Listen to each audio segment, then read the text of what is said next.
previously fired in the commission of a crime, regardless of whether the person who possesses at this moment was the person who committed that earlier crime. Why are we focused in this space? Well, the answer is because we believe people who illegally carry crime guns are more likely to be the people who are driving gun violence in our communities, and we want to stay very focused on the people who are drivers of gun violence. Now, almost all the cases from last summer are still in the process of being prosecuted, but we do have one case that was recently sentenced, and so let me tell you about it. Last year, we charged Anthony Pratt, age 24, this is out of the city of Kalamazoo, with being a felon in possession and also with possessing a machine gun. On August 10th of 2023, law enforcement pursued him. He fled, but he was quickly apprehended and arrested. In the course of his flight, he tossed a gun. Law enforcement recovered that gun. They determined that it was a .40 caliber Glock pistol. It was equipped with a machine gun conversion device, what is often referred to as a switch, which allowed the gun to fire fully automatic. And the gun had an extended magazine with 17 rounds. A single pull of the trigger would have easily emptied that magazine within a second. Investigators later determined that the gun at issue was a stolen gun, and it was also a crime gun. So we prosecuted the case, and on April 30th, the court sentenced Anthony Clarence Pratt to 7 years in federal prison, which almost certainly was months longer or years longer than what he would have spent if he'd been prosecuted in the state system. Let me just close by saying this. I think everyone here knows that we are not going to prosecute our way out of the gun violence epidemic. This is a broad and complex problem that requires an all-hands-on-deck approach. It requires the help of mental health professionals, medical providers, public health officials, educators, employers, trusted adults and caregivers, and others. I'm encouraged to see so many people here in Lansing and beyond who are united against gun violence. But law enforcement is part of the solution. We're committed to doing our part, and this program is one way that we intend to do it. You know, at the end of the day, I believe that safety is a civil right. There's no acceptable level of violence.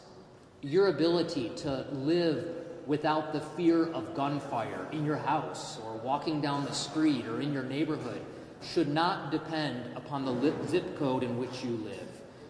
My team and I will not rest until every person in every neighborhood, in every community, is safe from violence. With that, I want to turn it over to a couple of my partners. I'm going to turn it over, first of all, to Mayor Short from the City of Lansing. He will be followed by Chief Sotheby from the Lansing Police Department, and then finally, Special Agent in Charge Jimmy Deere of ATF Michigan will share a few words as well. Thanks. All right, well, welcome everybody. Thank you to the U.S. Attorney. It is greatly appreciated that he is here with his staff sharing this information for our community. As I've said many times over, and I'm going to kind of take off from the end of his comments, here in Lansing we have a three-pronged approach. We firmly believe in prevention. We believe in activities for young people to do, and when people get bored, sometimes they cause trouble. So making sure that there are things to do through the city and working with independent organizations, keeping them away from trouble that can lead to violence. Two, intervention, making sure that those that we know that are going down the wrong path are stopped. We work with a group called Advanced Peace, and they help to prevent retaliations, and they help to get in and identify those most susceptible to gun violence and pull them out of the situation. In addition, as of Monday being passed and July starting, we'll have an Office of Neighborhood Safety, somebody who's investigating an Office of Neighborhood Safety to work with those that are trying to reduce gun violence throughout our city. And then the final piece is justice, is making sure that those that do wrong, that do violence, are taken off the streets so that people are safe. We know that our police department does an incredible job of getting those folks, of closures. We know that we have taken thousands of guns off the street. We know we don't do it alone. We do it in partnerships with the county, so thank you to Sheriff Rigglesworth, with state police, with the ATF and others, and I'm sure our chief could talk about that. But having the support and these extra resources from the U.S. Attorney's Office is crucial to make sure that we can show that we're keeping people safe. Again, we don't want anybody to go to jail. We want it all. We want everyone to have opportunity. But we also want people to be safe, and when someone does something terrible, especially gun violence, knowing that we have the resources from the U.S. Attorney is tremendously helpful. He stepped in last year in his office, and he's stepping in this year to make sure that as the days get longer and the weather is warmer than it is now, and people are out of school and there are things happening, that we have the tools that we need. So I want to thank the U.S. Attorney. I want to thank his office. He's all over the state helping out, but especially here in Lansing, and it's just one more tool in our toolbox. So thank you, and I'll ask our police chief to step up and say a few words. Thank you, Mayor. Thank you all for being here today and helping us kick off our Safe Summer 2024 initiative with our partnership that's standing behind me. The Mayor spoke a little bit about our violence interruption, which is a very key and important piece in what we do, but we're here today to talk about the other side of that, which is the enforcement and the prosecution. And for many years, we've been a little bit soft on prosecution on our gun crimes, but that time is changing. And initiatives and partnerships like this is where we begin. In Lansing alone, we've had 6 homicides this year. 5 of those were by gun, 85 shots fired, 18 non-fatal shootings, and 122 seized guns, and we are only in May. We are at 122 seized guns. Last year, the city of Lansing had 500 seized guns. That is far beyond one a day, and that is way too many. So why do we do these partnerships? Because they're effective. They're efficient and they're effective. Partnerships bring everybody you see here on the stage together and everybody's resources together and focus on the problem at hand or the target. We have the enforcement piece, we have the investigation piece, and now we have the federal prosecution piece. And they're all focused on the same prize. And this is not about illegal gun ownership. This is not about legal guns. This is about illegal guns and crime guns used in a crime. So my commitment to you today, and along with everybody standing behind me, is that if you choose to use a gun in a crime in the city of Lansing or in Ingham County, we will use every resource we have, including mine and everybody behind us, to find you and lock you up. And with the federal prosecution, the higher prosecution penalties, you're going to go away for a long time. I'll work with everyone here to prevent you from hurting anybody else. Ingham County prosecutor's stance has changed, and he is here. The ATF, the assistance that they have, and Jimmy will speak to you in just a second, in addition to our federal prosecutions and our sheriff's office. And of course, I cannot say thank you enough to Mayor Shore, our city council, Ingham County Sheriff's Office, the state police, who's integral in our partnership with getting guns off the streets.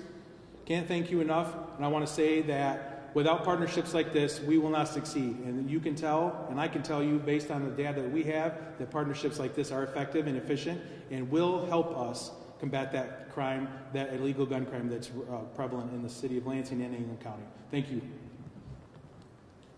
Introduce Agent Jimmy Deere. Thank you, sir.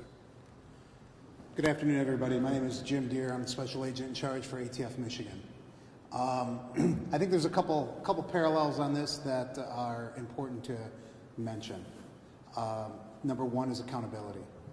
We've got to hold folks accountable. To point a gun at somebody and to pull the trigger, it takes effort. It takes effort to take someone's life, and we've got to hold those folks accountable. And those folks that are practicing shooting in dwellings, shooting at cars, shooting in restaurants, those folks need to be held accountable. Practice does not make perfect on this instance. Practice means you go to jail, and it's a tough message. But this is a warning for the folks who are prolific shooters in the community and the folks who are supplying them with firearms. This collective effort is coming for you. You are who we are interested in. It's a small segment of the population that's involved in a lot of the gun crime in cities. It's a small segment. And that is the segment we're looking at. Anybody who pulls the trigger. I've got my NIBIN test fire trailer out there.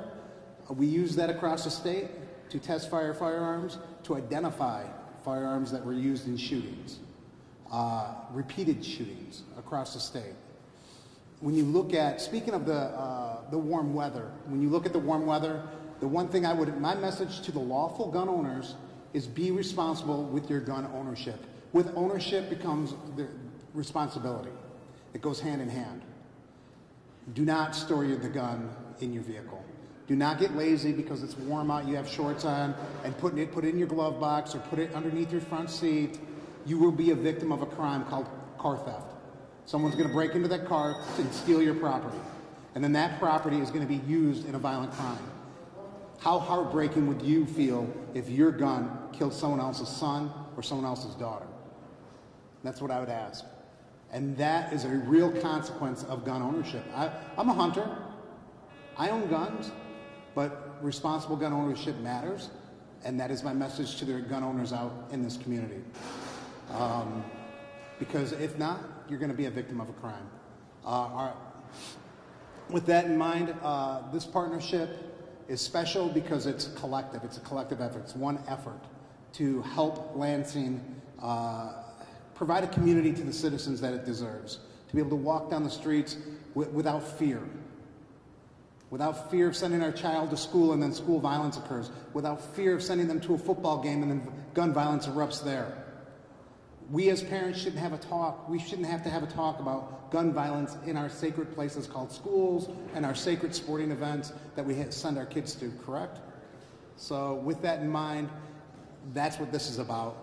Every community member gets to walk down the street and feel safe. Safety is paramount. And that's what Safe Summer is all about, is creating a community and a community atmosphere and culture where safety is paramount. Safety outrides everything. So with that in mind, I want to thank you for coming out today. I'm very honored to be a part of this partnership.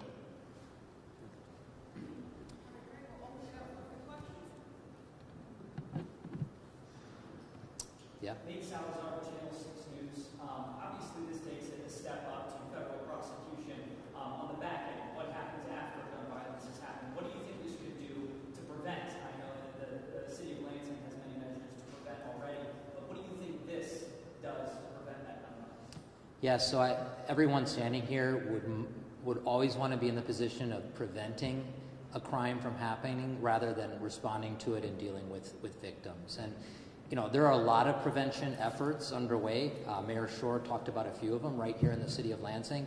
And what we're announcing today is, of course, on the one hand, reacting when we do have these cases that match these criteria. But the reason we're here today is because we also want it to be preventative. We want to send a message to everybody who's watching, and especially the very small group of people in any community, and this community as well, who are driving gun violence. We want to send a very clear message that there will be accountability, and accountability at the federal level. What we bring to the table is significantly longer sentences. And I gave you an example today of somebody who we sentenced last year, as I said, will be spending years longer in prison because he did not heed the warning that we gave last year. And so we're hoping that message gets out there and it causes folks to take a different path. I know you talked about Ingham County. What other counties are taking part in this, or areas? Yeah, so in the Department of Justice, we have a program nationwide called Project Safe Neighborhoods. We have designated jurisdictions where we have special attention because of significant rates of violence crimes, and the efforts are focused on specific municipalities and their surrounding communities. And so I can tell you that our Project Safe Neighborhoods jurisdictions here in the Western District of Michigan are the Benton Harbor St. Joe area, Kalamazoo Battle Creek, the Lansing area, the Grand Rapids area and some of the surrounding communities, and Muskegon and Muskegon Heights and surrounding communities there as well. Any other questions? All right, there's none. Thank you, everybody. All right, thank you.